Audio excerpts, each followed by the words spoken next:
네, 안녕하십니까. 마이다스 IT 조성신입니다. 이전 시간에 이제 이론에 대해서 좀 많이 들으셨고요.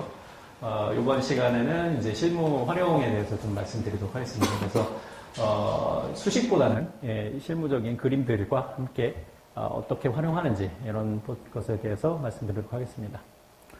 우선 실무적인 예제를 이제 구체적으로 들어서 하나하나 얘기를 해드릴 건데, 첫 번째 시간에는 전자장비 쪽에 방열 쪽 관련된 내용들을 말씀드릴 거고요. 그 다음에 두 번째는 이제 열교환기에 대한 예제를 통해서 관련된 내용들을 간단히 소개시켜 드리도록 하겠습니다. 전자장비들 보통 이제 컴퓨터 열어보시면 뭐 이런 식으로 생겼죠. 예전에는 이런 게 없었죠. 이런 게 없었는데 요즘에 이제 힙파이프라는 게 생겨서 이런 것들이 들어가 있고 램 들어가 있고 여기 각종 이제 칩들이 막 들어가 있고 이거를 이제 방열하느라고 펜 같은 것들을 넣어서 방열을 해줍니다. 그래서 요거를 이제 간단하게 모델링을 좀 변경해 봤어요. 그래서 여기 그 주요 발열 칩이 있고 주요 발열 칩이 있는데 이제 이쪽은 이제 좀 방열에 불리하니까 이제 히트파이프를 통해서 이 앞쪽에다가 히싱크를 달아놓고요. 그 다음에 이런 보이는 이제 반도체 칩들이 막 들어가 있습니다. 이런 것들이 이제 조금씩 발열들을 할 거고요. 그리고 이거를 방열해주기 위해서 여기다 팬들을 달아줬습니다. 팬들을 달아서 열량을 쭉 빼주죠. 빼주고 그 다음에 밑에 이제 PCB가 있겠죠. 칩을 꽂아야 되니까. 예, 요런 것들을 어떻게 구체적으로 이제 모델링하고 어떤 방식으로 사용하는지 이런 것들에 대해서 말씀드리도록 하겠습니다. 기본적으로 이제 전자품 보면은 이제 이런 PCB가 들어가 있죠. 예, 컴퓨터 열어보시면 다 이런 게 생긴 것들이 있습니다. 예전에는 이게 PCB가 이제 한 층짜리였는데 요즘에는 이제 복잡해지다 보니까 회로들을 연결하느라고 이렇게 복층으로 되어 있습니다. 복층으로 되어 있죠. 복층으로 되어 있으면은 이게 이 구리선들이 다, 구리선으로 이제 전자들이 막 지나가는 거잖아요. 근데 이게 아래층과 위층이 바로 다 맞닿아 있으면 이제 합선이 되겠죠. 그래서 가운데 절연층을 이렇게 둡니다. 절연층을 이렇게 두는데, 방열 해석에서는 이제 전기를 해석하는 게 아니니까, 열에 대해서 관련이 있죠. 그래서 열에 있어서는 이게 어떻게 작용을 할까요? 전기도 안 통하지만, 이제 열도 이제 잘 안 통하게 됩니다. 열도 잘 안 통하게 되니까, 옆으로는 이제 열들이 잘 퍼질 수 있고요. 두께 방향으로는 열이 잘 안 퍼질 수가 있습니다. 그래서, 플랫 방향으로, 좀 더 평면 방향으로 열들이 잘 퍼지고, 노멀 방향으로는 좀 열이 안 퍼지는 이런 효과를 주어야 합니다. 그래서 열 전달 시간에 혹시 배우셨어요? 배우셨는데 안 들으신 분들도 계시니까 전도 공식이라는 게 있습니다. 그래서 열 전달기에서 K 들어가고 이제 온도 변화 이렇게 하는데 그거 보시면은 이제 그게 거의 제일 첫 장쯤에 있는데 거기에 이제 직열로 있을 때, 그다음 병열로 있을 때 수식이 이렇게 되어 있습니다. 수식이 되어 있고 여기서 좀 차이 나는 거는 이제 구리가 있는 층도 구리가 꽉 차 있진 않잖아요. 그래서 구리가 몇 프로 있냐, 요거 정도만 넣어주게 되어 있습니다. 그래서 이렇게 계산을 해보시면 보통 수직 방향으로는 한 0. 몇 정도 값이 나오고요. 평면 방향으로는 한 수십 정도의 값이 나옵니다. 그래서 열전도도가 많이 차이가 나기 때문에 그런 것들을 반영해서 계산을 해주시는 게 좀 더 정확하게 계산할 수가 있습니다. 그래서 뭐 저희 툴이나 다른 툴이나 다 이런 식으로 이제 입력창이 되어 있어요. 그래서 전체 PCB 보드에 두께를 이렇게 되어 있고요. 그 다음에 절연층의 재료, 그 다음에 회로를 구성하는 구리가 되겠죠, 보통. 구리. 이렇게 재료를 선택을 하고, 그 다음에 구리층이 몇 층이냐, 그리고 그 구리층의 두께랑, 그 다음에 몇 프로 정도 구리가 함유되어 있다. 이런 것들을 넣어 주실 수가 있습니다. 여기 보시면, 그래서 같은 지점에서 이제 비슷한 거리 정도가 되죠. 그러면 오른쪽으로 가는 게, 좀 더 열전도가 빨리 되는, 이런 것들을 보실 수가 있죠. 이렇게 해서 입력을 해서 활용을 해 주시면 되고요. 아까 그 수식을 직접 계산하셔가지고, 방향별로 따로 넣어주셔도 되긴 합니다. 근데 이제 그런 것들이 귀찮으시니까 여기다가 이렇게 넣어주시면 좀 더 수월하게 계산이 된다고 보시면 되고요. 그 다음에 이제 칩이, 이제 PCB가 있으면 각각 칩들이 막 꽂히죠. 칩들이 꽂힙니다. 근데 칩이 그냥 겉으로 보기에는 그냥 플라스틱 덩어리처럼 보이는데 내부는 이제 이렇게 복잡하게 생겨 있습니다. 그래서 뭐 다이가 있고 거기다가 뭐 전선으로 연결이 돼 있고 뭐 절연층이 있고 막 그래요. 그래서 요거를 시스템 해석에서는 사실 이거를 다 모사할 필요는 없겠죠. 저거를 이제 다 모사해도 됩니다. 근데 메쉬가 굉장히 많이 들어가 있죠. 그래서 실제로 시스템 해석할 때는 요거를 이제 두 가지 방식 정도로 볼 수가 있습니다. 그래서 하나로 통으로 보는 방식이 있고요. 통으로 보면은 이제 그 열전도에 대한 거를 반영할 수가 없잖아요. 그래서 이런 식으로 열저항 모델을 사용하는 방식이 있습니다. 이렇게 통으로 볼 때는 그 평균 값들을 좀 알아내셔야 돼요. 그래서 그 평균적인 밀도라든지 열전도율 같은 것들을 이제 넣어주시고요. 그 다음에 여기다가 이제 열량이 얼마나 들어가는지 이런 것들을 넣어줍니다. 대신에 요거는 이제 메쉬를 넣어주셔야 되고요. 그리고 이제 칩들 공급 받으실 때 보면 세타 JC나 뭐 세타 JB 뭐 이런 것들이 있습니다. 뭐 이게 J는 이제 정션 칩의 중앙이라고 보면 되고 C는 이제 커버 위쪽에 케이스 위쪽이라고 보시면 되고요. 요거는 JB니까 B는 이제 보드입니다. 그래서 이 칩이 위쪽으로의 열전도도랑 아래쪽으로의 열전도도 요거를 이제 제덱 기준이라 그래서 거기서 이제 그 보통 반도체 쪽 납품하시는 데 쪽 보면 요런 것들을 이제 실험을 해가지고 재서 줍니다. 그래서 이런 것들을 이제 입력을 해서 모델링을 할 수 있습니다. 이런 경우에는 여기다 메쉬를 안 넣어요. 메쉬를 안 넣고 정션의 값이 이제 열량이 얼마나 들어오는지 그리고 위쪽으로 얼마나 열량이 전도가 되고 밑에 쪽으로 얼마나 열량이 전도가 될 것이다. 이것만 넣어주게 됩니다.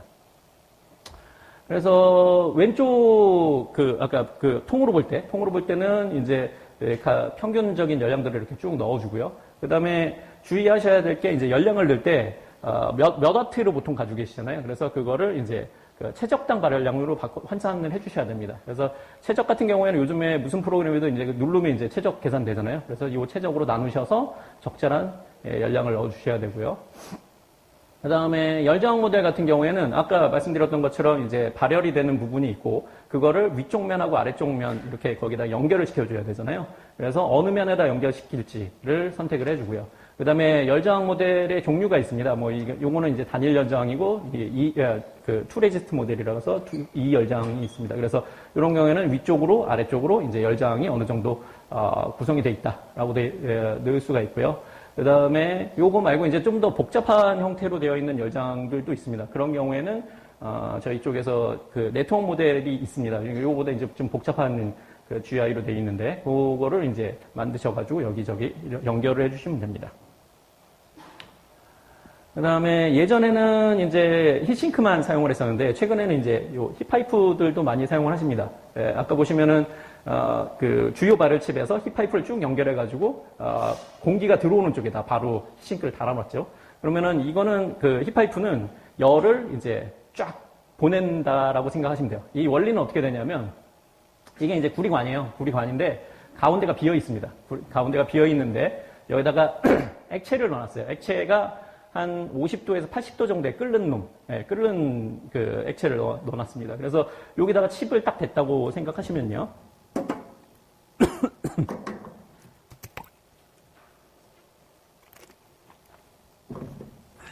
죄송합니다. 여기다가 이제 칩이 50도 정도 올라갔다. 그럼 얘가 끓겠죠? 끓습니다. 끓으면 어떻게 될까요? 끓으면서 자기가 상변화가 되면서 옆에 있는 열들을 가져갑니다. 열을 가져가게 되면 여기서 이제 그 상변화가 됐겠죠? 상변화가 되면 액체에서 기체로 가면 한 1000배 정도 뻥튀기가 되잖아요? 그래서 얘가 공간이 없으니까 일로 쭉 밀려가요. 쭉 밀려갔는데 반대쪽 아까 기억하시는지 모르겠지만 반대쪽에는 이렇게 히싱크를 달아놨고 외부에서 공기가 들어오게 되어 있습니다. 외부에서 공기가 들어오면 뭐 한 25도, 15도 이런 공기가 들어오겠죠. 그러면 다시 그 끓는 점 이하가 되니까 여기서 다시 상변화가 일어납니다.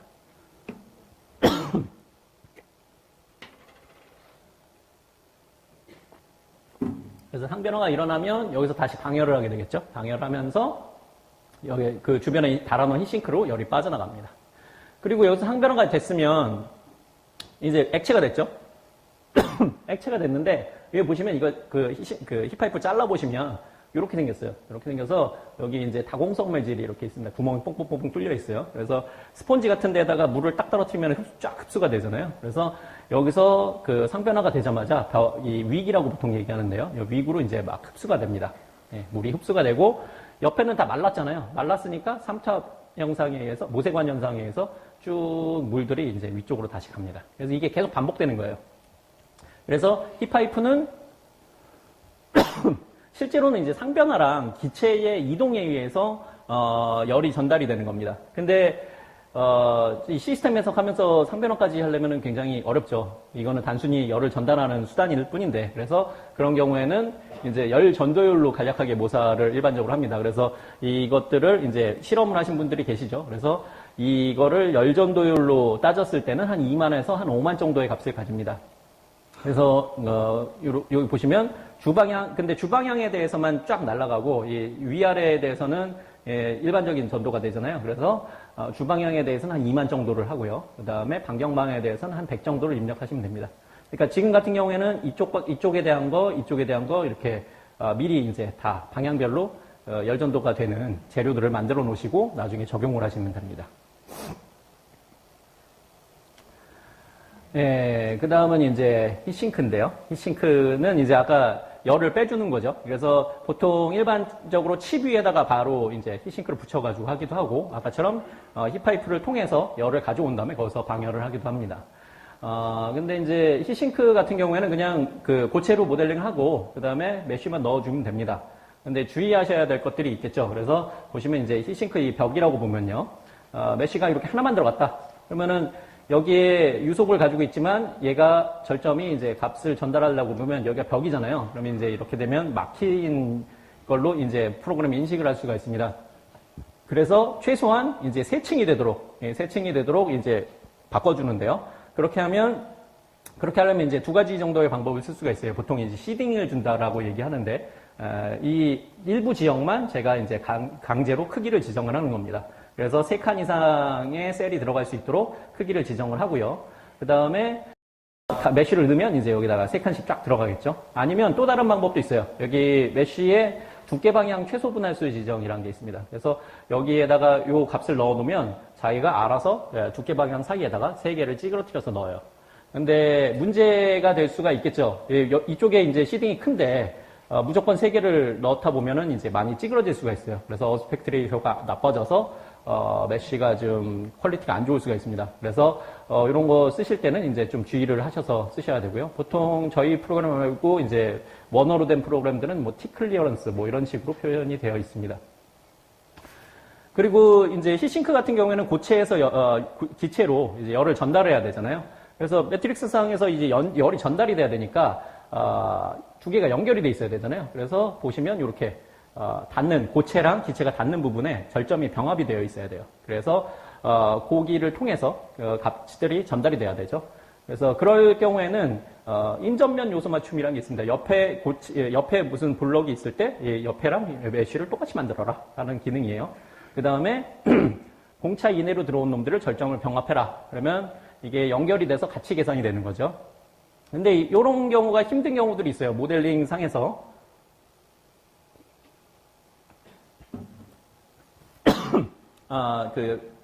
붙어 있는 면으로 인식 안 하는 경우들이 가끔 있습니다. CAD 상에서.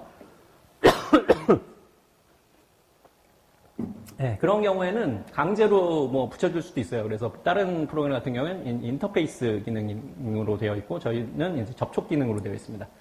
그런 기능을 써서 할 수가 있습니다. 그 다음에 는 이제 아까 보시면 이제 전자제품들 보시면 들어오는 쪽에 다 스크린이나 아니면 이제 그 타공판들이 막 뚫려 있잖아요. 먼지 좀 덜 들어오라고. 그래서 그런 것들을 이제 모델링을 하시려면 실제로 메쉬가 너무 많이 들어가잖아요. 그래서 일반적으로 이제 다공성 모델이라는 것들을 많이 사용합니다. 보시면 실제로 이제 형상 자체에 의한 압력이 이제 저항이 발생을 하는 건데, 여기다가 이제 블랙박스식으로 해놓고 여기에 수식을 넣어서 이제 거는 거죠. 근데 이거를 이제 좀 복잡하게 생각하시는 분들이 계시는데요.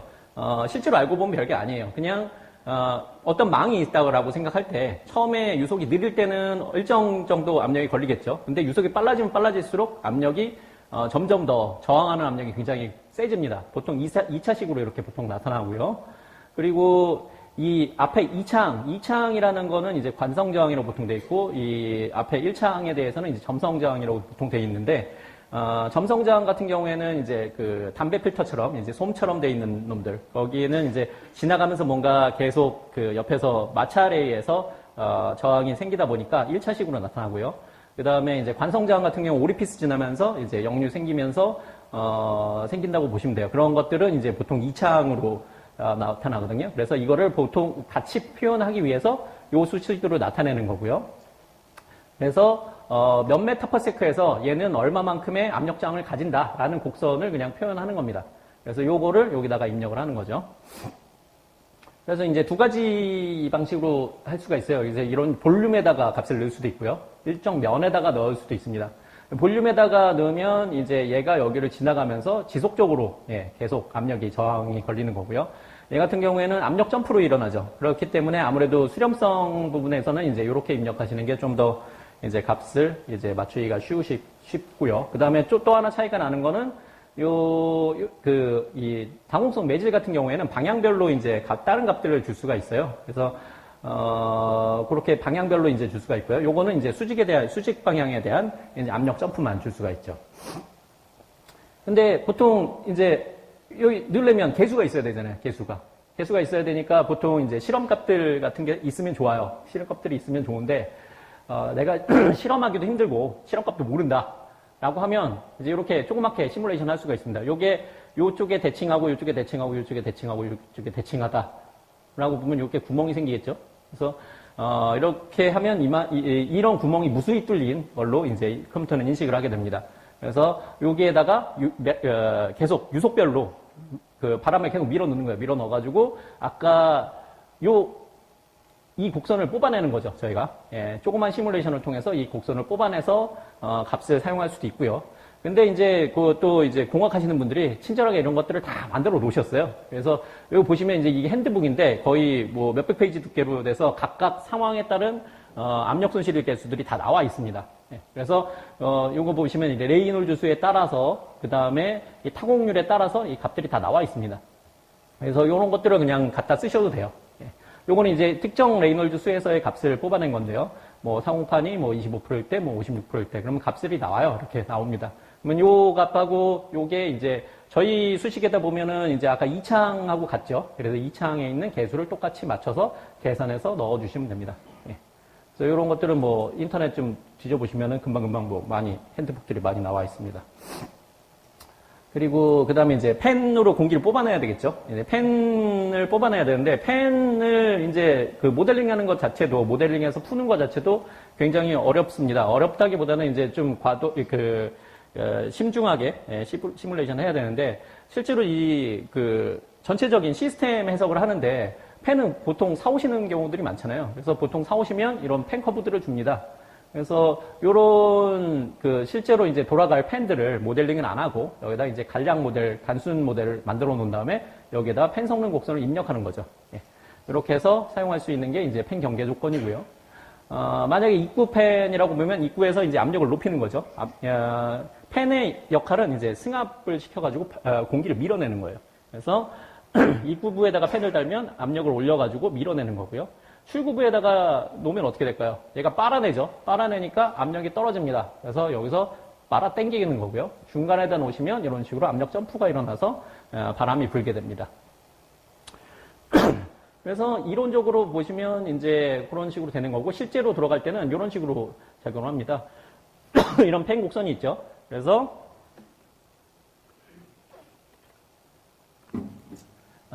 이 정도의 펜에서는 이 정도 승합을 해준다라는 걸 해주는 건데요. 보시면 이쪽에서 이쪽으로 이게 이 셀이 이렇게 나눠져 있어요. 그래서 이쪽에서 이쪽으로 가면서 프레시 점프를 이렇게 주게 되어 있습니다. 그래서 실제로는 얘가 지나가는 유속을 체크를 하게 돼요. 얘가 지나가는 유속을 체크를 해가지고 얼마의 압력을 걸 것이냐를 이제 결정을 해가지고 이제 하게 됩니다. 그러면은 실제로 요 면을 지나가는 게 유속이 다 다를 수가 있겠죠. 그러면 원래는 여기 걸리는 압력들이 다 다르게 나타납니다. 그래서 요거를 평균값으로 뽑아서 해주는 기능도 있고요. 그리고 이게 이제 프로그램 내부에서 실제로 돌아가는 조건인데요. 처음에 시뮬레이션을 시작했어요. 그러면은 바람이 안 불고 있겠죠. 팬을 안 돌렸으니까. 그러면 이제 얘가 바람이 제로네? 그럼 바람이 제로면 어디로 갈까요? 팬 곡선에서 맨 제일 처음으로 갑니다. 그럼 압력을 확 걸어주죠. 그럼 바람이 확 생겨요. 그럼 확 생겼는데 바람이 너무 빠르게 생겼어요. 빠르게 생겼으면 여기서 이제 다시 아니구나. 그러면 다시 얘가 압력을 주형을 줄여요. 그래서 계속 왔다 갔다 하다가 작동점으로 자기가 맞춰서 갑니다. 보시면 요게 이제 왔다 갔다 하다가 이제 시뮬레이션이 이제 정상 상태로 도달을 하죠. 그래서 일반적으로 이제 강제로 몇 mps로 미는 것보다 펜곡선을 사용하시면 좀 더 수렴성이 좀 불안할 수가 있어요. 그래서 이런 경우에는 이제 뭐 CFL 넘버를 좀 더 조절을 해주신다든지 DT를 좀 조절해 주셔야 될 경우도 있습니다. 그 다음에 이제 이런 펜들을 어떤 걸 달아야 될지 이제 모르실 수 있잖아요. 그럴 경우에는 이제 시스템 저항하고 연관 지어서 생각하셔야 됩니다. 보통 그래서, 이런 시스템 저항 곡선과 이제 작동 압력, 펜 곡선으로 통해서 이제 작동 압력들을 구하는데요. 시스템 저항이라는 거는 얘가 바람이 이 시스템을 지나면서 얼마만큼의 저항을 가지냐를 말하는 거예요. 그러면은, 들어가는 바람이 속도가 빨라지면 빨라질수록 점점 그 압력 저항이 세지겠죠. 그래서 보통 이제 이런 2차식으로 보통 표현이 됩니다. 근데 압력이 지금 보시면 이런 경우에는 파란 곡선 같은 경우에는 이제 압력 저항이 낮은 시스템이고요. 노란 곡선 같은 경우는 압력 저항이 센 시스템입니다. 뭔가가 많이 들어가 있는 거죠. 장비 내부에. 그러면 이런 경우에는 펜을 이제 그 2대를 놓는다 할 때 펜을 이제 직렬로 놓으면 이런 식으로 이제 압력만 2배가 되고요.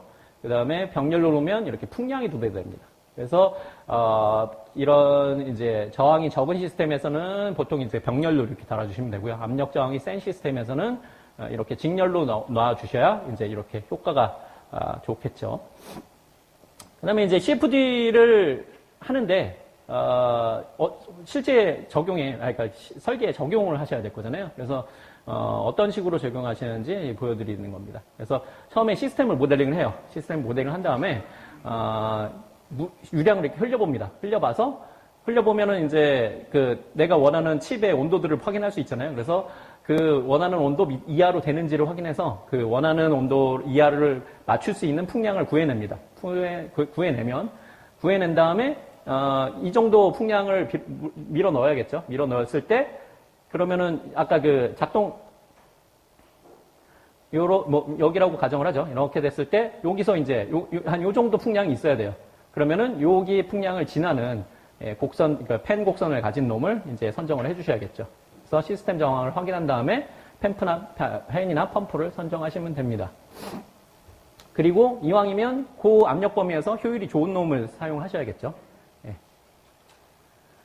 그래서 이렇게 풀어내면 이제 이런 결과들을 얻을 수가 있습니다. 이제 결과를 얻었을 때 이런 그림들은 뽑아내실 수 있어요. 아까 말씀하셨던 것처럼 잘못 풀어도 결과는 다 나옵니다. 결과는 나오는데 이 결과를 보면서 어떻게 시스템을 개선해야 될지 이런 것들을 알아내야겠죠. 보시면 여기서 이제 아까 기억하시면 모르겠지만 이제 그 급기되는 구멍이 이쪽에만 달려 있어요. 지금은 이쪽에서 달려 있어서 이쪽에 열이 많이 날 거니까 힙파이프를 통해서 이쪽에다가 열을 빼줬고요. 근데 보시면 두 개가 똑같이 있는데 이쪽만 온도가 좀 높죠. 온도가 왜 높을까?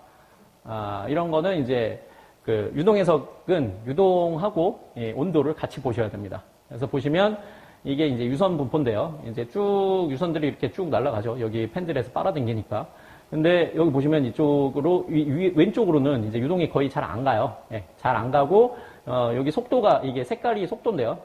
가더라도 이제 낮은 속도로 이제 가게 되죠. 그래서 낮은 속도로 가게 되면 그쪽은 이제 과열이 되는 현상을 보일 수가 있습니다. 그래서 이 시스템에 유동이 다 골고루게 잘 퍼지고 있는지 이런 것들을 보시고 과열이 되고 있으면 거기에 이제 유동을 보는 거죠. 유동이 혹시 지나가고 있지 않는지 이런 것들을 확인하시면 됩니다. 여태까지는 이제 전자장비 쪽 방열 쪽을 말씀드렸고요. 그 다음은 이제 열교환기 쪽에 대해서 말씀드리도록 하겠습니다. 열교환기는 뭐 여러 타입이 있습니다. 보시는 것처럼 이제 쉘 튜브형, 쉘 튜브형도 있고, 그 다음에 판형도 있고, 이중관형도 있고, 피넷 튜브형도 있습니다. 근데 이론적으로는 이걸 다 해석을 할 수 있어요, CFD로. 근데 뭐가 걸릴까요? 메쉬가 문제가 됩니다. 왜 메쉬가 문제가 될까요? 이 틈에다가 다 유동이 지나갈 수 있도록 메쉬를 짜야 되잖아요. 그래서 이런 정도 촘촘하게 박혀 있으면 이거는 거의 메쉬 짜기가 힘들고요. 보통 이제 쉘 튜브형 요 정도가 돼도 한 700만 개에서 1000만 개 이상 메쉬가 나옵니다. 이중관형 같은 경우에는 그래도 풀만하죠. 근데 판형으로 들어가면 이게 이제 빨래판 같은 게 막 겹쳐 있는 거거든요. 근데 이게 되게 조밀하게 생겼어요. 그래가지고 요거 한 줄 해석하는데 한 메쉬 한 2천만 개 들어갑니다. 그리고 핀앤튜브형도 이 정도 급이면 한 2천만 개 넘게 들어갈 거예요. 예. 이럴 경우에는 다 해석하실 필요 없죠. 그냥 여기서 내가 이제 만약에 핀을 설계하는 사람이다. 그러면 일부 구간만 따서 일부 구간에 대한 효율 같은 것들을 볼 수가 있겠죠. 예. 그런 식으로 모델링을 축소해서 해석을 하실 수도 있습니다. 그래서 간단하게 이제 보여드릴 예를 이제 두 가지 정도 보여드릴 건데요. 요거는 이제 쉘앤튜브형. 요게 저희 해석할 때 한 800만 개 정도 들어갔고요. 요건 핀앤튜브형인데 핀을 좀 적게 넣었어요. 적게 넣어서 요게 한 400만 개 정도 들어갔습니다. 그래서 여기는 이제 스팀이 쭉 들어가고 물이 이제 열교환을 하고 나가고 여기는 이제 그 연소가스가 지나가면서 이 물을 달구는 이런 시스템을 해석을 할 겁니다. 보시면 이제 그 열교환기들은 보통 그렇게 돼 있죠. 가운데 이제 그 고체가 있고 그 다음에 바깥쪽에 바깥쪽이든 안쪽이든 한쪽은 이제 찬 유체가 지나가고 한쪽은 뜨거운 유체가 지나가면서 열을 교환하는 거잖아요. 그래서 그냥 생각만 하셔도 이제 영역이 세 개가 필요하겠죠. 그다음에 고체 처음에 이제 이것만 가지고 계시겠죠. 이제 고체를 가지고 계세요. 보통 설계를 고체를 하니까. 그래서 고체를 이제 모델링을 하고요. 그다음에 고체 안에 지나가는 튜브 안에 물을 통과하는 영역에 대한 볼륨이 하나가 필요하고요. 그다음에 가스도 지나가야겠죠. 가스가 지나가니까 가스 통과 영역에 대해서도 이렇게 볼륨을 하나 따로 만들어 주셔야 돼요. 그래서 볼륨 세트가 이렇게 세 개가 기본적으로 있어야 되고요. 그 다음에 아까 전 시간에 히싱크 얘기할 때 말씀드렸었죠. 이게 절전병합이 되려면 면이 일치를 해야 돼요. 일치를 해야 되는데 캐드상에선 일치라는 게 어떤 게 일치냐 하면 이게 실린더라고 해도 얘를 캐드는 이제 4개로 나눠서 원을 형성할 수도 있고 2개로 나눠서 원을 형성할 수도 있습니다. 그래서 만약에 한쪽은 4개로 형성이 되어 있고 한쪽은 2개로 형성이 되어 있으면 캐드 상에서는 얘는 다른 면이라고 생각을 해요. 그래서 이거를 자동 연결해주는 뭐 그런 기능들이 있어요. 그래서 그런 기능들을 사용해서 이렇게 실제로 이제 중복 형상이라고 저희 거에는 중복 형상 검사라고 돼 있고 뭐 다른 프로그램들에는 뭐 커넥티비티 뭐 검사 뭐 이런 것들이 있습니다. 그래서 이런 것들을 해서 그 두 면들이 잘 일치하는지 이것들을 해야 되고요. 하다 보면은 이제 아까 말씀드렸던 것처럼 일부 면이 굉장히 골치를 썩이는 면들이 있어요. 이게 중복면이 안 되고 계속 혼자 막 노는 놈들이 있는데 그럴 때는 이제 그것만 따로 이제 인터페이스로 그냥 강제로 묶어주시는 방식으로 사용하실 수가 있습니다. 그래서 두 가지를 다 체크하셔야겠죠. 고체하고 물이 만나는 면, 그 다음에 고체하고 가스가 만나는 면.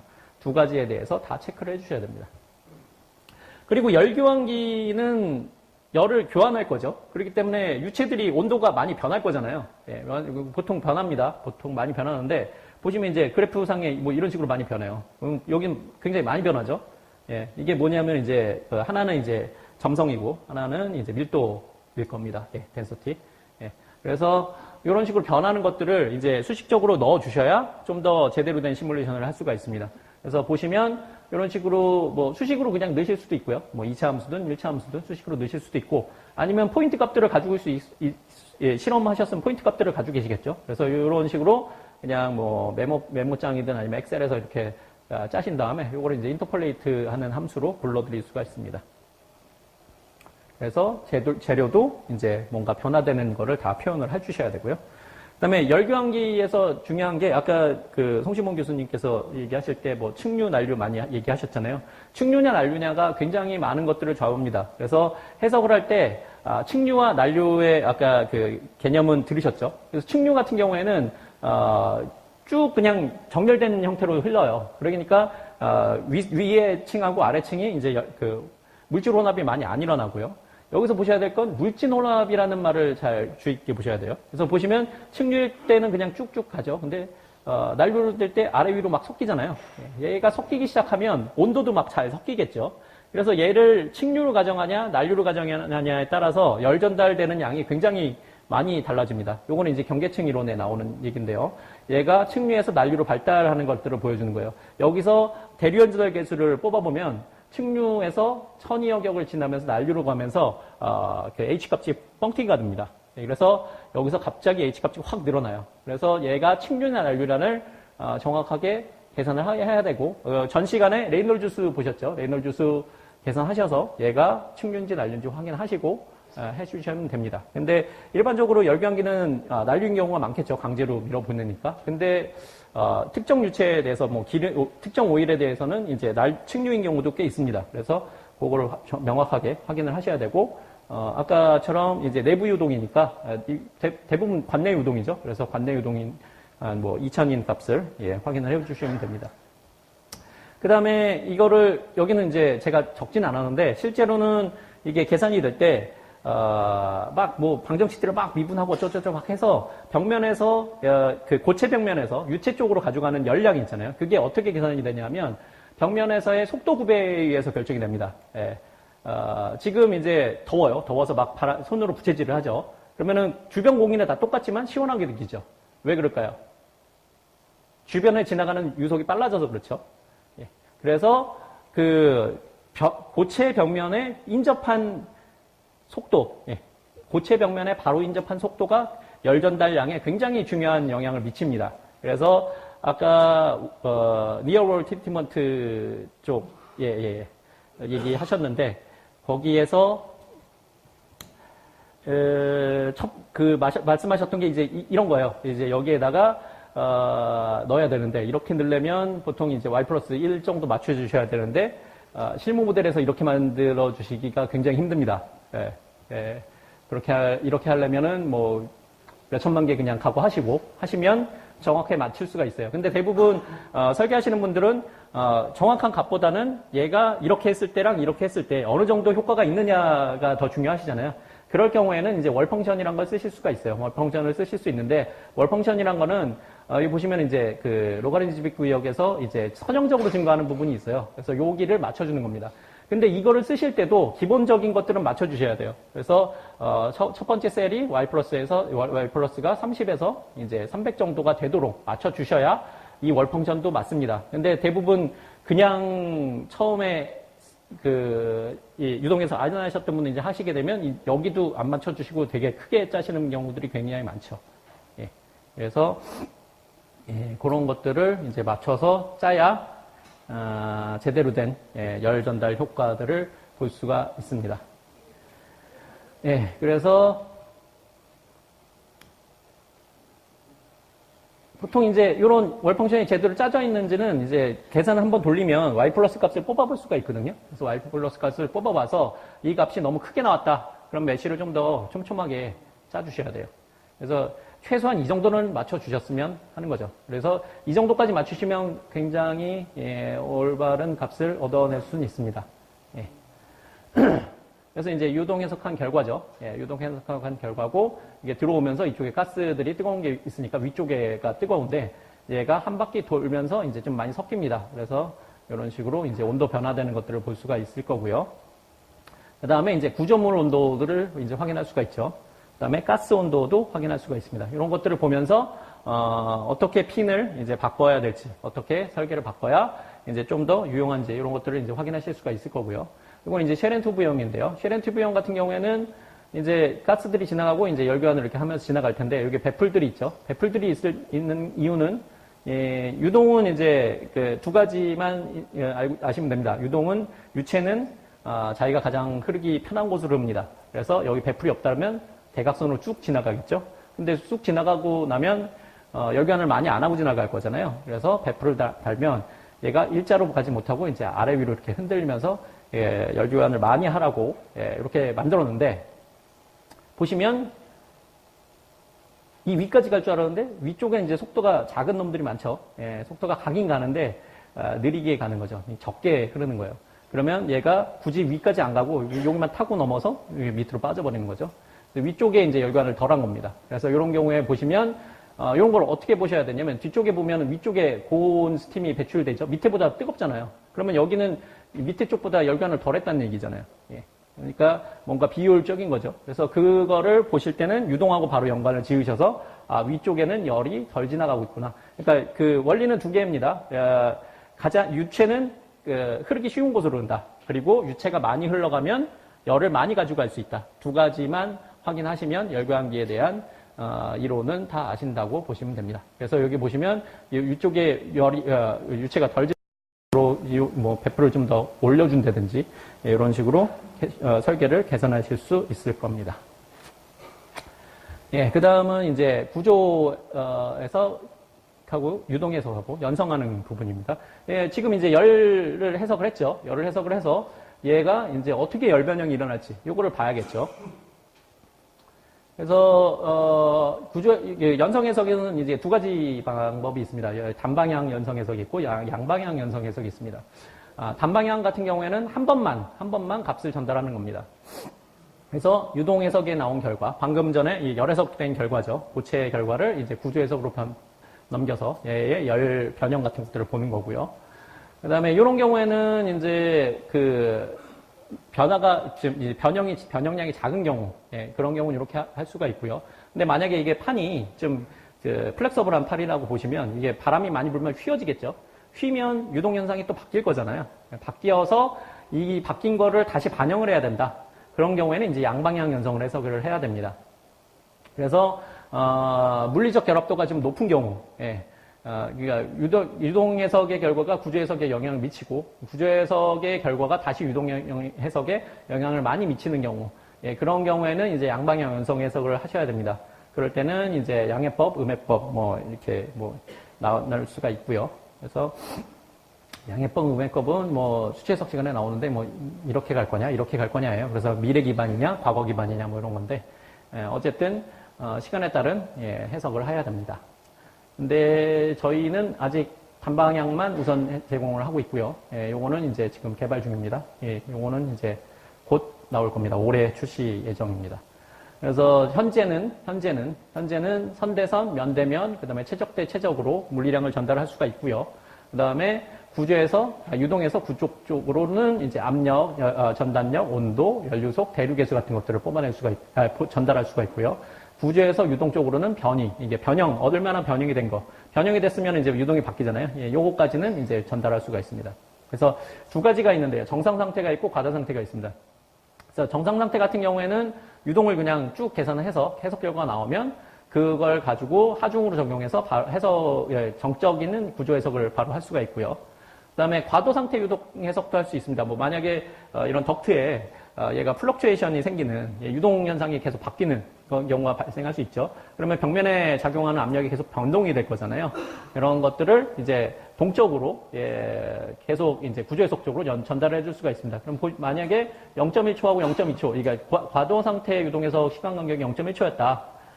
이렇게 계산이 됐는데 동적 구조 해석은 0.15초였어요. 그러면 얘는 이 두 가지 값을 가져다가 얘가 평균 값을 써서 내겠죠. 예, 그래서 시간에 따른 두 개의 이제 시간 스텝이 다르더라도 이것들을 자기가 해석을 해서 인터폴레이션해서 계산을 해줍니다. 그래서 이런 것들을 제공하고 있고요. 그래서 요거는 이제 정상 상태인 거죠. 정상태 유동 해석이고 이런 경우에는 단방향을 해도 크게 상관이 없겠죠. 지금 이게 좀 과도하게 보이려고 이게 좀 자동 스케일로 해가지고 좀 많이 휘어진 거를 몇 배로 해서 보여준 겁니다. 실제로는 거의 직관에 가깝죠. 예, 직관에 가깝고 그리고 지금 같은 경우는 이제 양 끝단만 잡고 있는 거거든요. 그래서 이런 식으로 변형이 된 걸로 보이고 있고 실제로는 이거보다 작게 변형이 됐고 여기에다가 뭐 지지물들을 딴 걸 대서 이런 열 변형 같은 것들을 잡아줄 수가 있겠죠. 예, 그래서 구조에서 유동해서 구조로 값을 넘긴 다음에 그거를 이제 이런 식으로 연성 해석을 할 수 있습니다. 그리고 어떤 유동 해석을 한 다음에 이미 구조물이 있죠. 그래서 거기에다가 구조에다가 메쉬를 좀 더 듬성하게 짜서 넣으실 수도 있고요. 안 그러면 유동 해석할 때도 지금 구조물에다가 메쉬를 넣었잖아요. 그 메쉬를 그대로 사용할 수도 있습니다. 그대로 사용하실 때는 이제 특성만 바꾸시면 돼요. 특성을 바꾸셔가지고 얘가 구조다. 구조물인 구조 쪽에서 쓰는 재료로 다시 만드셔가지고 해석을 하시면 바로 이제 해석을 수행을 하실 수가 있습니다. 예, 제가 준비한 내용은 여기까지고요. 혹시 좀 더 자세한 내용을 알고 싶으시거나 궁금한 부분이 있으시면 제가 쉬는 시간에 질문을 받도록 하겠습니다. 예, 장시간 수고하셨습니다.